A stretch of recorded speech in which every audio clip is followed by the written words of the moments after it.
uummata keenyatu kabajamaan jiru amma isaa kana. Uummatatu kabajamaan jiru. Waggootii baay'ee uummatatti hin himamu. Kan du'u uummata wanti irratti walii galame hin himamu. Wanti ta'e hin himamu. Waggootii baay'ee jechuudha. Waggaa 30 guutuu hojjetaa akka turan hin beekna. Wanti uummatatti himame tokko isaallee hin jiru jechuudha. Fudhadhu namaan jedhan. Fudhadhu namaan jedhan. Yoo didan gantuu namaan jedhan. Kanaaf karaa garanaas karaa garasiis wanti amma ka'e kun noowar itti fufuu qaba. Sun ijaarama fida. Ijaarama cimaa fida. Wanti kun duubatti akka hin deebine miidiyaa qabnu hundatti fayyadamu numti keenyayyuu hashtag noowaariin itti fufu. Kanuma jechuu barbaada waan biraa dubbachuun fedhu galatooma. Ta'u fayyaa ta'e Awaash keenya. Thank you very much. Marcos itti fufu.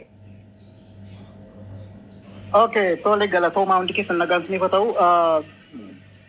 Ani kanan jechuu barbaadu yaa akka hawaasaatti haasofna. Siyaasa warra siyaasaaf dhiifna. Garuu akka amma keessa jirutti akkuma ati jetteyyuu waraanni dhaabbachuun dirqama. Qabsoon karaa adda bilisummaa Oromoos geggeeffamaa jirus qabsoo osoo maqawwee qabatanii jiranii osoo uummatni hin ajjeefamin osoo namni hin miidhamin geggeeffamuu hin danda'amu. Akkuma obboleessi keenya Awaash jedhee araarri ibin wayyaaneef mootummaa gidduutti yeroo 2-3 osoo fudhatiin si'a tokkoon milkaa'ee kan keenya garuu akkuma inni jedhe wanni irratti wal dadhaban maali? Mariin geggeeffame maali? Maaltu jira wanni uummata kana gammachiisu maaltu jira wanni uummata kana gaddisu achi keessa maaltu jira kan jedhu hin jiru. Dimshaashuma tasbaanii osoo nu quban qabaatiin uummata keenya gidduutti dhumaa jira jechuudha. Ani amma fakkeenyaaf akka fakkeenyaatti na fudhachuu dandeessu. Ammaatii kana keessaatii sababa abaa'oo deeggarta jedhamanii ji'a 2 gidduutti maatii nama 2 dhabne jechuudha. Isayyuu haala suukanneessaan. Kana kan gochaa jiru immoo dhugaama dubbachuuf gara lamaanitti yoo gamaggamne warra bosona jiru osoo hin taane waraanni mootummaas gaafa uummata keessa bobba'u kan isaan fookas gochuu qaban warra qawwee hidhatee jiru osoo hin taane warra uummata nagaa waa tokko hin beekne ati shanii deeggartaa ati kana deeggarta jechuudhaan uummata nagaa lafatti hidhaa jiru. Kun dhaabbachuu qaba. Karaa mootummaas itti himamuu qaba jechuudha. Kanaaf nuni kan barbaannu nagaadha uummata keenya nagaa barbaadan erga walii galuu dhabanii walii galee dhaban. Ammas kana booddeen kanan sodaadhu kana booddee maaltu ta'a? Wal dadhaban miti ammas kana booddee waraanni kun itti fufee uummati keenya lafarraa dhuma taanaani nuni akka sabaatti kaanee waa tokko gochuu qabna jechuudha. Akka sabaatti gurmoofne wanni tokko lafa kaa'amuu qaba. Meerri beektonni Oromoo waan karratti maan dubbatan warri siyaasa beekan waan karratti maan dubbatan warri siyaasa hin beekne qofti gabareen keenya qodaan bulaan keenya lafatti barabaraan ajjeefamuun kun irraa dhaabbachuun dirqama isaati. Nuyi kaamansin siyaasofna siyaasa illee itti bilchina hin qabnu akka sabaatti miidhamnee jirra jechuudha. Namni maatii isaa keessaa sababa abaa'oo deeggarta jechuudhaan maatii keessaa yoo xinnaate parsantii 75 ol kan maatii hin dhabin hin jiru Oromoo keessaa jechuudha. Kana eenyu kan godhaa jiru waraana abaa'oo miti. Waraana adda bilisummaa Oromoo miti. Waraana adda bilisummaa Oromoo bosona keessa ta'a isaan isa barbaacha dhaqu. Gaafa isa barbaacha dhaqan isaaniin dhiisanii uummata nagaattas deebi'u. Kanaaf nuni akkuma jedhame number 1 kan gochuu qabnu fokkasiin keenya we need to stop war. They need to stop war. Yoo walii galan yoo walii galan dhuban adiisan. Kanaaf irratti hojjedhaan jedha anis yaaduma gabaabaan qabaa galatooma. Fayyaa ta'e Marcos. Thank you. I think Mohammed. Jabanada. Ayana nagaa jara keenya hundi keessanuu nagaa. Akkam nagaadha. Nagaa jiraatan gaa yaana silaa gaaruma ati anyway ani yaada takko lamaan qabaasan booda ummanni akka jirutti noowaarii kana qabachuu qabaa. Ijoolleen gartee manoota warreen akka Abbaa Abdii Aslii fa'aa hunda Mubaarak fa'aa hunda geessuu qabanii waan safaataan sayinaadha. Jecha amma ayyaanaan gaffide kana waa jijjiiruu dandeenya. Jara keenya paawara keessan hin dagatina. Warri mootummaas warri gaara jirus paawara keessan cabsuudhaaf wanni isaan itti jiran addaan isin bibbituuf dhugaa dubbachuuf Abiyyillee kurkumaa wayyaanee yookaanuu qulfii hancufa wayyaanee fuularratti tuftu jalaa baastanii 1 kiiloo neeytanii marroollee Ugaandaarraa fiddan. Paawara keessaniini jechuu. akka nama kana dura qawwee malee paawura dhabeen godhatina. Qawwee malees paawura qabaachaa turtan. Paawura isa ajaa'ibaa. Paawura East African dadhabdee uummanni Oromoo qabaachaa ture. Galatooma jara keenya. Kanaaf uummanni kuni akka siyaasni kun uummatatti gadi hin buune warri siyaasaa taphachaa jira ayyaana keenya. Siyaasni uummata burjaajisu. Akka uummanni wanta takka wanna xiqqoos mootummaa harka micciiree gaafachuu hin dandeenye. Akka uummanni jireenyuma xixiqqoo tokkoof amma fakkeenyaaf barattoonni kutaa 12 guutuun kufuun qaftiitu itti ol ka'e. Qaftuma kana nuu gaddeebisa haa dabarru jee akka hawaasni gaafachuu hin dandeenye ta'e jechuudha. Lolli kun waan easy isiniif fakkaata. Garuu paawarri kun hawaasa harkatti yoo kan deebi'u ta'e hawaasni waanuma akkanaa mootummaa gaafachuu danda'a. Siyaasa fedhe qaama fedhe harka micciiruu danda'a. Mootummaa fonqolchii miti no. Haa ta'u jijjiiruu danda'a. Paawara harkatti galfachuu danda'a jara keenya. Wanni ammaan tana jarri deemee wal gaafate maal akka informationatti waa sadii wal gaafatan wanni sadeen isaan gaafatan gurguddaa takka bakka Biraanuu Juulaati lammaffaa bakka Dayinnatiiti sadaffaa harka sadii Oromiyaa keessaa qabaachuudha. Wanni baa'oon gaafatte jechuudha. Harka sadii Oromiyaa keessaa qabaachuu koree Oromiyaa seelan yookaan warra Oromiyaa bulchan keessaa harka sadii bakka Biraanuu Juulaa boota Dayinnati yookaan Tikaati qaamni isaan irra wal dhaban jechuudha. Wanna gurguddaa kana. Wal dhabbii isaanii kana maal fudhataniiti? Akka nama sanduuqa reefkaa tolchuu reefka ilmaan Oromoo gurguruuf akka waan isaan lachuu sanduuqa oomishanii. Eenyuutu isaan ajajate isaan lachuutu Oromoo kamirraa diina kam ittisa? Mootummaan diina kam ittisuu barbaadeeti? Marroonoo diina kam Oromoo irraa ittisuu barbaadeeti yookaan warri gaara jiru diina kam ittisuu barbaadeeti. Jara keenya nuti ilmaan Wallaggaadhaa dubbachuu qaanfatanii waggaa 5 qotanne. Dubbachuu qaanfatanii guyyaa mootummaadhaan halkan warra gaaraati. Nama gartee miliyoona 5 ol gaafatame beekamaa dubbatta jee kan daasfooraa jiru obboleeyyan isaanii achi qabanii faamilii isaanii achi qabanii.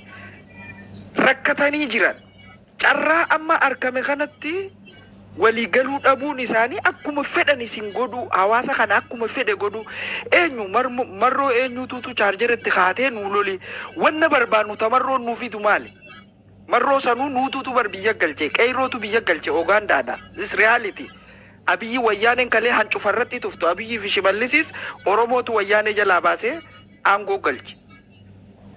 Isaan lachuu Oromoo kan bilisa baasa marroon. Abiyyoo aantummaa Oromoo kamii qaba. Maaf Oromootti taphatan? Oromoon sadarkaa akkam jira? Barattoonni kutaa 12 carraa isa dhumaati. Kutaan 12 jechuu. Kanatti nama miliyoona meeqa feel godhan? Maal jechuu? Uummanni mirga takka gaafachuu hin danda'u. Nama 30 awwaaltee biyyee harkarraa dhadhaattee galta. Osoo inni duuti nurra haa dhaabbattu hin jennu. Uummata keenya akkanatti kholaasee waraana lameen jeneraala sadiitu argame araara kanarratti jeneraala sadii marii namni gaggeesse. Jeneraalli sadeenuu warra Wallaggaati. Jeneraalli sadeenuu nutti taphatanii isaan akka lola naannoo godhuudhaaf maa Biraanuu Juulaa faan deemin jeneraalli biyyaa maan deemin asii fuudhee kana gatargan jeneraalli sadii nutti taphatanii Oromoo taphatanii isaan lachuutu addunyaan maal arkatte okay waliin gallee malee maal irratti wal dhaban maal wal gaafatan maaliif hin dubban kasan dura maan dubbanne ka eltiraadhaa maan dubban waan eltiraarra walii galan gaafa dura galan kas waan san dura ka irra wal dhaban ka amma ka irra wal dhaban clearly ma addanuu hin baafne isinitti taphachuu jiran no waarii kana jabeessa ummata kiyya hin barbaannu wanni kun lafa qabatee hawaasa keessa gabbu'ee qeyroo harka seenuu qaba. Bakka mootummaa fonqolchina jenna waraanni haa dhaabbatu siyaasni nagaa lafatti gadaa deebi'u waggaa jaha Abiyyiif kenninee jira. Warra biyya bulchuuf waggaa jaha carraa kennineef okkora tasgabbeessuuf haalota garaagaraa ni barbaachisa. Kennuufiin uumaa rakkoo hin qabu. Jabaatee jira amma. Nagaas buusuu ni danda'a, dimokiraasiis lafa qabsiisuu ni danda'a yoo barbaade mootummaan. Yoo hin barbaade paaworaa Eertiraan dhahajee humna xarraq jechaan jiru mootummaan paawora qabu kanaan dimokiraasii tasgabbeessuu ni danda'a. Warra heera kabachiisu jaarratee jira yoo barbaade. Yoo ilmaan Oromootti taphachuu barbaade malee mootummaan ilmaan Oromoo akka inni mataa ol hin qabanne godhuu yoo barbaade malee humna heera tasgabbeessu akka gaariitti jaarratee jira. Oromoo bira kutee qaama biraa weeraraa jira. Weeraruudhaaf qajeelaa jira jechuudha. Akka gaariitti siyaasa lafatti gataa buusu murna siyaasaa kaafaa'oo abaa'oo gataa baasu magaalaa isaanii haa gurguratan. Bakka yoo barbaachisaa taate akkuma mallasaa sanaa godhu xiqqashoo dimokiraasii mirga nu waa kannu ummataaf jara keenya karaa san oofuudhaaf waan amma ayyaanaan fide kana waan amma ayyaanaan fide kana mootummaa harka micciiruudha. No waar hawaasa hunda bira gabbuu qaba. Ijoollee TikTok keessa jirtu warreen gurguddaa hunda bira geessaa galatoomaa ulfaadhaa horaa bulaa. Fayyate ulfaadhu. Thank you so much mamme keenya. Oroko. Yaala cabaan argee dubbatti galatoomi yaani baay'een dubbateera namni baay'een irraa dubbateeraanis waan beekurraa xiqqoon dubbadha. Yaa wanti amma eeggamaa ture araarri jara jidduutti eeggamaa baay'ee irraa eeggaa ture kaajinni waa baay'ee irraa eeggataa ture garuu akka rabbii ta'e hin milkoomne kuni abdii nu kutachiisuu hin qabu. Yeroo Oromoon mammaa kun talafuudhaan takkaa yeroo kudha warratti deebanii argatan jedha. Akkasitti abdii kanarraallee kutachuu hin qabnu amantii qabnuuni akka uummata keenyaa nageenyi bu'u waaqa keenya kadhachuu qabna malee abdii kutanneetiin kuni ta'amee kana booda nageenyi hin jiru jenneetiin bakka nageenyi jirutti badii labsuu nurraan barbaachisu keessaayyuu yeroo baay'ee kan nama aarsu ijoollee asirra jiranii warra gaafa araarri kuni fashalaa baay'ee gammadanii baay'eetti toletu jira kan nama ajaa'ibu maaliif akka ta'e garuu hin beeku naan gallina. Wanti amma nu laaluu qabnu haadha Oromoo akkasitti boottu abbaa Oromoo sanumayyuu karaa irratti hafanii ijoollee isaanii wajjin karaa gubbatti hafanii akkaataa ittiin kadhataniiyyuu nyaata isaanii nyaachuu hin dandeenye irra kan jiran kana laaluu qabna. Oromoo karaa gubbatti hafte sun osoo haadha kiyya taate ijoolleen karaa irratti hafan sun osoo ijoollee kiyya ta'anii keessaayyuu warri biyya Oromoo kana laaluu qabna. Jabaadhu ati mawaa jirta akkas ta'e jedhanii lamanaati waliin jabeessuurra karaa mootummaanis karaa woboonis ijoolleen jiranii kana gochuurra nagaa inni yaabu haadha keenyaaf abbaa keenyaa hiyyee keenyaa nageenya yaabuu jenne nageenya labsuu qabna. Isa caalaa karaa amantii qabnu waaqa kadhachuu qabna uummata keenyaa ka wanta kan beenne wanta ka cubbuun qabne ka gara eentu biyya bulchaara eentu biyya bulchaan jiru eentu biyya ijaaraara yoo addaan baasee hin beennee fi nageenya akka bu'u nu akka aanaa fi namoonni waliin haasofnu kun nu asirra waa'ee nagaa lallabna taanaan nageenyi dhufuu danda'a. Kanumaan jedha waan beekurraan dubbadhee galatooma. Fayyate obboleettii. Thank you so much. Qabxii gaarii kaastee. Dr. Dhugaa. Nagaa jirtu uummata keenya Dr. Ayyaana akkam. Ayyaana gabbuu nagaa. Yoo bu'uus ni dandeessu kanuma irratti angoola baanis turuus ni danda'ama. Dr. Dhugaan erga dubbatee booddee nagaa irraa deemna. Doktorummaa kana narraa kaasaa jennaan har'a interviewuun qaba ture. I think OBN immoo OBN wajjin interviewuun gochaa turan waan addaa irratti. So doktorummaa kana isaan na gaafataniif masiriin. Doktara siin jedhu doktara jedhanii na gaafatan. Itti buufaa doktara. Galatoomi guddaa carraan argatte. Similar one atasa turte, I was expecting the minimum ceasefire yoo xiqqaate isa kaan irratti illee walii galuu baatanii ceasefire yookaan lola dhaabuu irratti walii galu kan jedhu expectation hin qaba ture. The minimum kan yaadaa ture. Yesterday I was very sad, deep sad. Online presentation way in Kabature, Nanake. I was very disturbed. because dhala namaatu dhumaa jira humnoowwan baay'ee complex ta'antu uumamee ture ammallee deemaa jira jechuudha. Lola lama gidduu jiru jira. Tokko humna tokko lola sana gidduutti civilians waan tokko hin beekne hidhaatiin hinduu jechuudha yookaan hidhamu torchers ta'u. Humni biraan humna hattuutu jira. Hattuu shiftaa qawwee qabatee konkolaataa dhaabsisee nama nagaa qabee reebee qabee qarshii fidi jedhee hattuun serious tu jira. Humna lammaffaa humna sadaffaa faannootu jira. Faannootu keessumaa uummata Wallaggaa West Shawaa naannoo Karrayyuu gara Adaamaa jecha eriyaan kun baawundariin gara Amaaraa baawundariin Amaaraa mostly victimii Oromoon keessaa dhumu keessaa tokko kan. So kuni hafa kan jedhu expectation hin qaba ture. Minimum ceasefire gaafa ta'u hattoonni kun hin baddi. Diinonni Oromoo kallattii adda addaan ka'an kun hin salphatu hin qaanahu kan jedhu expectation akkasiin qaba ture. Regardless of sasaan baasan sana as such critically in ilaalle hin jirus basically har'an waa ilaalu yaade isa fuuldura ilaaluuf I'm not interested because once failed wanti sun give up godhe ture to be honest kaleessa jechuudha. Okay, give up goone abdii kunne then what maaltu ta'a lolli lamaan deemsisamee ayennu so humneewwan anamman kaase kun itti fufu jechuudha. Ammallee itti fufu humneen kun humneen kana dhaabuun maaliin dandahama?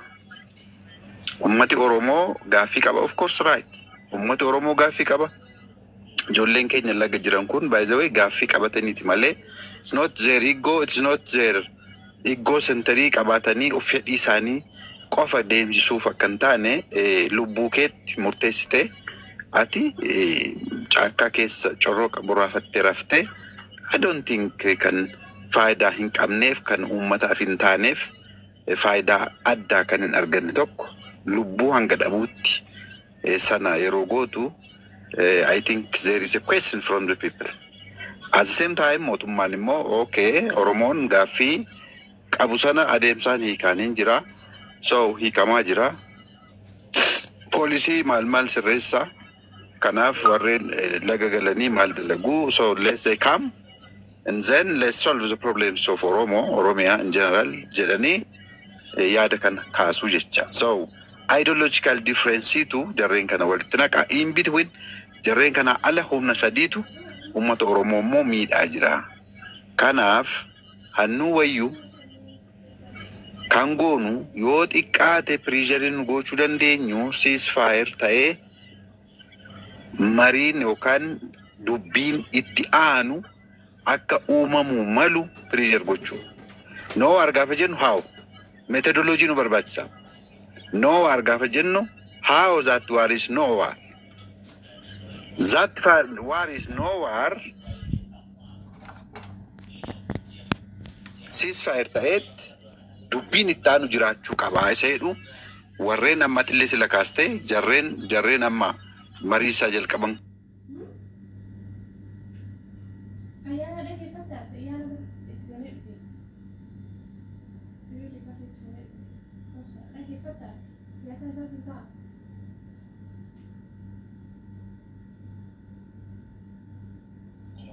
Oye, déjame sacar de aquí.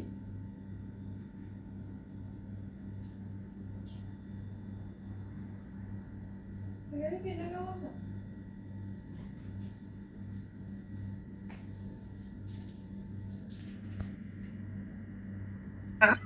Itoophiyaa jedhamtu kana keessa jiru necessarily dedinnetii isaanii nageenya isaanii eegsisuu kan danda'u mootummaadha. Kazaase government role, priority role. Kanan gooneetee no government. Kana gochuun danda'u mootummaan. Kana beekuu qabachaa mootummaa. You see? Because ani ni lolu humnoon hedduu lola. Faannoo lola. Hattuu kana lola. Warra gaaffii uummataa qabatee jiru lola. So there are a lot of forces that the government is pushing forward. Kanallee irra naannahanii ilaaluu otoo malanii. They know all these details. They know all these complexes. Kun hundumtuu kamirratti taphatama? Uummata irratti taphatama. Siviilii irratti kan homaan qawwee hin qabne, hiyyeessa irratti kan qoonqoof dhukkubni fixu irratti lolli kun taphatama jechuudha. Taphni geemiin kun achirratti haasa'a. Ani maaliif egaa akkasittiin akkasaan hin yaadne silaa irra caalmaatti kan duubatti iyyuu jechuu qabu jedheen yaadu mootummaa ture. Even though given the take principles irra caalmaatti kan fayyaduu qabu because isatu bushaa jira. Isatu irma caalmaatti gochuu qaba kan jedhu karaa lamaan nurree madduu qaba kan jedhu standing qaba. But inclination ko gara kami mootummaatu a little bit obsa godhachuu qaba. Isatu give godhee take gochuu qaba. Uummanni kun hammam akka inni dhumaa jiru hattuuwwanii fi faannoon gamaa kan fixaa jirtu uummata Oromoo kana beeku irra caalmaatti kan beeku mootummaa caalaa security mootummaa caalaa loltuu mootummaa caalaa kan beeku jedhanii yaadu.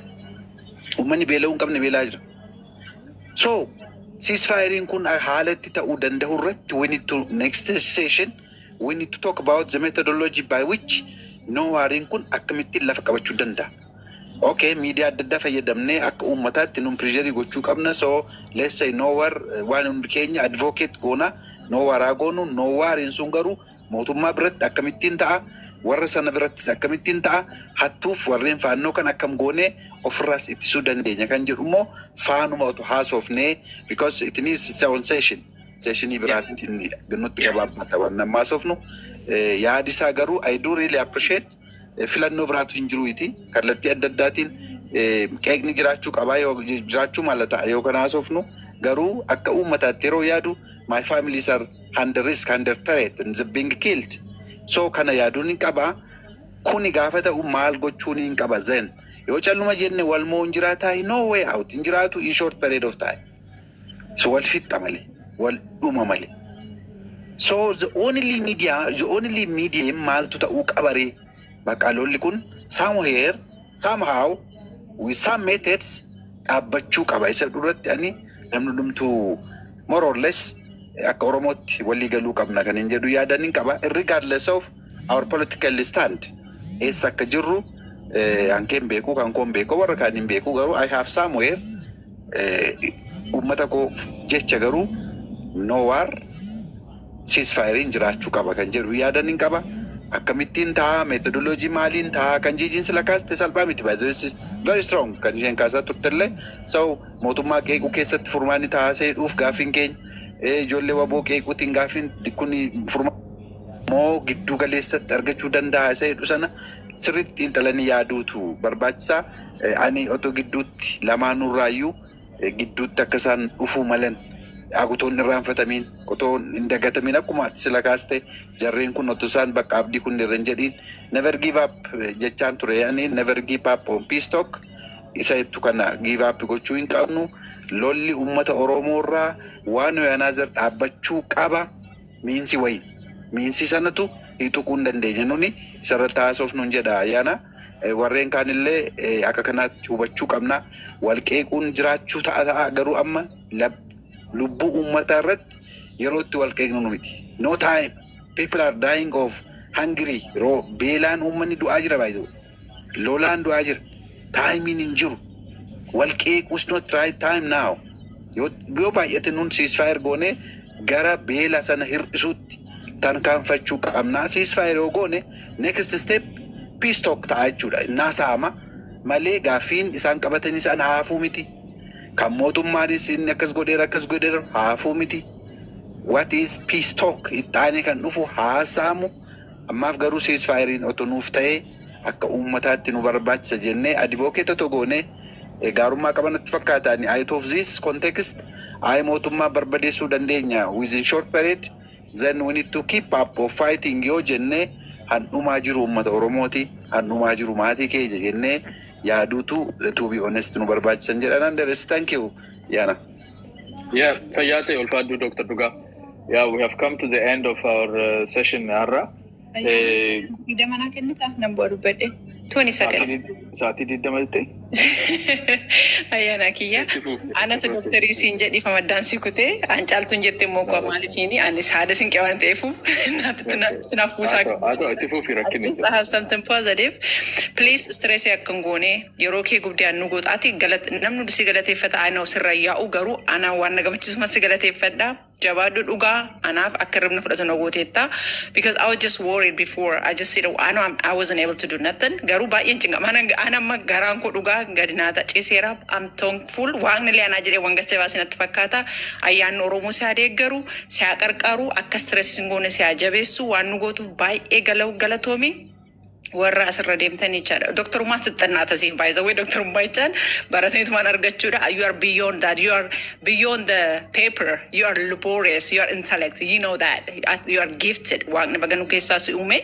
Ani kanaan jedhu by the way akka gammaddu miti. Ofiif waan na gammachiisu for myself I'm saying that because I'm grateful to have you as a brother. Oromoo kan dhalachu keetiif. Beside that warra asirraa commentii gootan laalaa jirru. Waboon illee nageenya barbaada kana beeka. Nageenya deeggaruu jechaan jibboo wakkan ta'an akkasin bakka sin finda kana illee beeku. Woboollee nageenya barbaada ta'uu dide malee. Nageenya kana irratti hojjennu jenne malee nuti jibboo woboollee hin qabnu, piippumaas illee hin qabnu. Gidduu galeessa taane namni keenyaa fayyochaan kana miti. Kanaafuu dhugaa baadhaatii deema. That's all. Namni yeroo irraa hafe asirraa jireenya jiraa badeeru hin jiru. Especially ayyaana he can do a lot. You all know, you can tell. Yeroo isaa jechaan maallaqattis waan bira jijjiiramuu nam danda'udha. Please yaada saba keessaniif yaada hundumti keessanuu. Amma beekumsa kun dubbadha. Homballeessa dhiifama. Galatooma guyyaa gaarii si argina ayyaana kiyya jabaadha. Hundumti keessanuu. Guyyaa gaarii caaltu ko jabaadhu fayyaata ulfaadha. Commentii warri jalaa barreessan tokko argeera rakkinni hin jiru. It's okay. Hin fayyitu. Hundumtu yeroo hundaa waa nuun galu waan ta'eef akkasumatti walii hubannaa har'aa fi yeroo qabnu waliin qabnu xumurreerra. Dhugaan yaada cimaa kaasteetta. Isaayyaastuu nama mara? Waanuma sirrachuu qabdu tokko jechuudhaaf yoo deekaa tokko na laatteef. Fuula deekaa tokko maalan ta'amti? Guddaa galatoomaa yaada baay'ee namatti toludha. Abdii namatti horudha. Hundaan ol wanti nuun kaasaa jirru waraannaa dhaabatu jechuun waboo bosonaati keessaati agabuu dhagaabuu raafatee rafaa jiru yookaan aarsaa guddaa baasaa jiru hubachuu dadhabdan jettanii akka itti warri yaaddan jirtu kana jechuun miti mootummaan hidhatee jiru amma funyaan isaatti sabaaf sablammii hunda akka waraanaatti ijaareef keessaa qabu dirree Oromiyaatti dhaqee dirree waraanaa kan gooneessa jedhudha. Sagana hubachuun dirqama ta'a. Gaarii natti fakkaata. Dhumaatiin guddaa Oromiyaa irratti dhufa waan ta'eef isa kana giddu galeessa godhachuu qabna. Lammataa yaada gurbaan tokko kaasee xiqqoo yaada sirrachuu qabu. Yaada namaa irratti illee yaada kennuun gaarii miti. Ati waltajjiin kee firiidha. Namni akka barbaadaa garuu yaada inni kaase keessaa tokko yaada hunduu 999 keessaa fudhadheera tokko isheen inni kaase sirreessuuf otoo hin ta'e yaada koo irratti kennuuf wantoota jeneraalli sadii Wallagga keessaa waan deemaniif okoo utuu Biraanuun Juulaa dhaqee deemee wanti sun sirrachuu danda'a jennee akka itti yaadna miti. Akka Oromootti yaadnu saba keenya. No, dhiisi. Mameen akkasii. Isaayyaas itti dhiisi. Maal seetennee akkasidha. He's a free spirit. So waanuma ilaalee waanumatti mul'atee dubbata. Sanaafan hin dhaabsisne anis nama akkas gandummaa of keessaa qabu miti jibbas hin qabu akkasuma dubbata free spiritidha. Irra baay'ee stress gochuu hin barbaanne. So garuu yaadi keenyaa gala dhugaa isaati. Abbaan barbaade yoo barbaade irra deeme dubbichi kan qabu dadhabe sababa biraatiin waan ta'eef isa inni hubannaa. Yeroo biraas ni mari'annaa no war isa jedhu tokko isa hashtag number 1 no war isa jedhu sana ni godhannaa maal dhiibbaama waliin akka jiru yaada kana irratti akka walii gallu isa agarsiisuudhaaf malee piikcharii jijjiiruu fi tiwiitariin jijjiirama guddaa ni fida jennee miti. Garuu Dr. Dhugaan kan dubbate istiraatejikli torbanarraa gaafa walitti deebinu istiraatejii lafa irratti buusna. Gara PP irratti istiraatejii maalii fayyadamna maal sirreessutu irra gara woboo irratti maal goona warra araara kana isaanii walitti fiduu kana irratti hojjetan immoo isaanis akka jiilanii dhiisanii keessaan baane isaaniifis kakaasuudhaaf leetarii maalii barreessutu irra hashtaagii maalii irratti maaliin taagii goona potent wanti ta'an jira. Namni tokko tokko you can write 40,000 tweeters, 20,000 tweeters and it could be meaningless. Significance is lower ta. To have it potent and significant is asarratti ni haasofna. Torbana irraa walitti gaafa deebinu strategy maalii goona. No worrying kun callumannee narraa hadarbuu fi anjedheera jechuudhaaf isa dubbatan osoo hin ta'in sirriitti akka fiixaan ba'u maal gochuutu nurra isa jedhu sana waliin mari'annaa. Namoota biraas nan gashaa. I think I'm gonna have to take a longer time. Namni baay'een as keessa dhufee na wajjin mari'achuu danda'u. Namoota ciccimoo, namoota baratan, namoota yaada bareedaa qabanii, namoota yaada adda ta'e qabanis. Tokko tokko waluma fakkaataa otoo hin ta'in namoonni maal jetta maal haasofta jedhanii nama challenge godhanis dhufuunis gaariidha tokko tokko. Isa dhaga'uu akka dandeenyu nama haaraa akka barruuf yeroo dheeraa fudhadhee dhufee sirriitti taa'ee gaaf tokko akkas goonaa garuu isa wanis ta'e kana hojii irratti waan ta'uuf warri biyya jiranis akka qooda fudhataniif guyyaa walakkaa irratti goonee sa'aatii 2-3 fudhannee mari'anna. Strategically really plaanii barreessinee type out goonee barreessinee achi walirraa deemna waan ta'eef seerka fudhadheera yaadichas anis isuman qaba ture. Thank you. Galatoomaa fayyaataa. Sodaatina, don't give up, don't nagaarratti abdii hin kutannu. Abbaan barbaade waan barbaade jedhu. Ati PP taate kanadhaa maaskii kee baluu kee kanadha. Namoonni tokko tokko barri biyya kana keessatti guddatan muuvii ilaalanii muuvii kan itti fakkaatus jira ijoollummaadhaan kan dhufanii biyya sana irratti maal akka deemaa jiru dhugumaa kan hubanne quuqama sirriis warri hin qabne jiru asuma irratti waan argatan bibbitatanii karraa coccoratanii reeffarraa nyaatanis jiru akka allaatti kan jiraatanis hundumaaf deebisnee hin dandeenyu waan ta'eef nu sababa keenya irratti akka gaala sanaa sareen utuma duuttuu gara dhugaa qabu nutti itti fufna jechuudha. Fayyaataa ulfaadhaa isinin jaalladha Oromoo koo no war. Number 1 requirement no war. Requirement no war. Thank you yana ulfaadhatillee galatoon baay'ee. Fayyaataa